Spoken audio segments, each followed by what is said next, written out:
this time. About this time. Next year. Next year. It says, you will embrace a son, she said. No, my Lord, O man of God, do not lie to your maid servant. I'm going to stop right there because it's a lot of good stuff in that book. And it's a long book and I don't want to be here all night. But look at your neighbor and say, neighbor. Neighbor. Dig it up.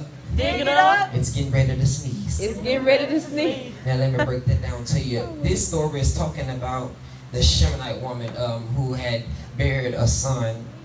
And there was this prophet named Elijah who passed through their city every year. And every year that the pastor or the prophet passed through the city, the Shemanite woman would take in Elijah and Prophet Elijah and feed him and bathe him so he didn't have to worry about going to McDonald's. Amen. Have to worry about going to Sonic every time he passed through this city. But this Shemanite woman asked her husband and said, since he passed, I'm going to paraphrase this whole book, y'all. Since he passing through the city, let's make him a room upstairs. Look at your neighbor again and say, neighbor, Neighbor. dig it up. Dig it up. It's getting ready to sneeze. It's getting ready to sneeze. What I mean when I say dig it up, I'm talking about your promise. Amen. Dig it up, your promise is getting ready to sneeze. Let me put it that way. Well, the woman, she was careful of this prophet so much, and the prophet was so pleased by this woman and how noble she was to him that she decided to ask the woman, what does she desire so she can take it to the Lord. Look at somebody and say, he's going to take my situation to God. Take my situation to God. Well, he asked the woman, what do you desire? And Gehazi, the servant, said the woman has no son and her husband is old, so that means they can't produce a son because the husband is carrying it. You get the story, what I'm trying to say, but the husband is carrying it. So the woman said, don't lie to your handmaid servant. Elijah said, I'm going to bless. About this time next year, you're going to be blessed with a son. Amen. She said, don't lie to me, prophet. Don't lie to me. That some of y'all just feel like some prophecy is a lie because it ain't came to pass just yet. But at the moment, she said, don't lie to me, prophet. So around the same time that the prophet had prophesied to her, there she was pregnant and embraced a son. And one day the son had went out and he worked in the field with his father. And one day the son had said, my head. Ain't it like the enemy to want to mess with the mind? Amen. Come on, her promise, the prophet promised her a son, and the son has been born. Now the son is having trouble. It's just like our promises. We always get the promises, and in the middle of the promise, here come trials and tribulations, and here come storms, and here come rains, and on your job, I mean, the boss is getting on your nerves. You wanted to have a business, and your business ain't going right. You got the business, but it ain't working out. And the promises is starting to saying, my head. The enemy always attack in the mind first. Because he tried to get at you. But the baby asked, my head. And now the father said, go take the son to the mother. And the baby laid on the mother all day. And by 12 that noon, the promise had died. Amen. Ain't it somehow we get the business, we get the job, we got the relationship that we wanted, and somehow in between the relationship and the business and the job, it ends up dying. Yes, sir. Yes, sir. Look at your neighbor and say, neighbor, Neighbor. dig it up. Dig it up. It's getting ready to sneeze. It's getting ready to sneeze. Well, the promise had died. And what's wrong with us? We take our promise or our prophecies to the wrong people. This woman didn't take the promise and threw it in a grave.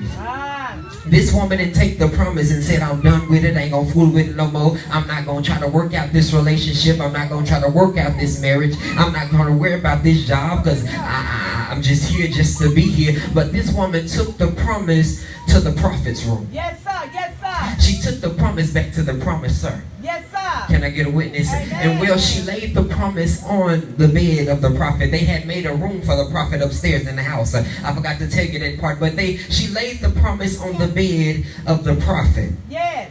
And she didn't go to any and everybody and said, well, that relationship didn't work out. That marriage didn't work out. Let me go talk to sister so-and-so about this job. That job, they so messy, this and that. She didn't take the promise to everybody out in the world. She took the promise back to the promiser, which was Prophet Elijah. Yes. And she went out. She went to go get Prophet Elijah. Gehazi saw the woman afar off, and it was somehow this when the prophet saw her, and Gehazi asked, "Is it well with you? Is it well with your son? Is it well with the father?" And she didn't make it look known that the promise had died, but she said it is well. Y'all ain't talking to me. I'm gonna get there in just a minute. She didn't say, "Oh, this relationship, Jesus, this man getting on my nerves. He bothering me. He won't let me go. This job is getting on my nerves. The boss talking like this, the assistant talking like this, everybody going this direction." She didn't say nothing there. The prophet said, "Is it well with you, son, and the father?" And she simply said, "It is well." Okay. Well, she said, "It is well, but I need you to come with me." She told the prophet, "Come with me. Yes. I need you to go to the promise. Yes. I need you to go see what's wrong with the promise, because my promise is died. I haven't buried it yet. I'm finna dig it back up, really. But my promise had died, and you promised me this son, and you promised that this son would have a long life. Can I get a witness?" Well, she told the prophet, "Come back with me." And the prophet came back with her, and I'm going to skip down some verses because I'm ready to get up out of here. Do you hear me? And well, she took the prophet to the promise. Look at your neighbor and say, "Neighbor, God is getting ready to stretch out on my situation." Well, the prophet Elijah went up to the room where the promise was, and he went up there to the son. And the son was dead, or the promise was dead. That marriage was dead. That relationship was dead. That business was dead. My finances was dead. But the prophet went upstairs and he stretched out on the son. He put his mouth with his mouth, and his hand with his hand, and his foot with his foot. Grab your neighbor by the hand. Say, "Neighbor, dig it up. It's getting ready to sneeze." Well, I'm going to skip on through.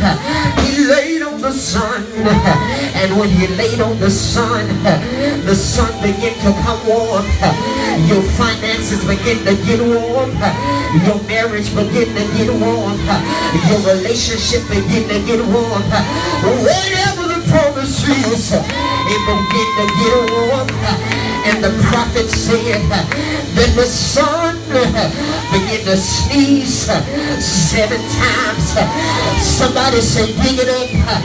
It's getting ready to sneeze." Say, "My promise is getting ready to sneeze." I dare somebody to open up your mouth and sneeze 7 times. Say, "It's getting ready to sneeze." Everything that talked about me, everything that lied on me. But you gotta understand, a seed can't go without dirt. So every time somebody put their mouth on you, they just get ready for something great. Your seed been planted in the ground. Every lie, throw it on me. Every disappointment, throw it on me. You don't know what happens under the dirt. It begins to fertilize. I don't care what your situation is. Tell your neighbor, say, "Throw it on me." Because when I come out, I'm coming out with my hands lifted. I'm coming out with my hands lifted. My arms open wide. Somebody say, "It's getting ready to sneeze." My promise is getting ready to sneeze. Put your hands together for Jesus. Say, "It's getting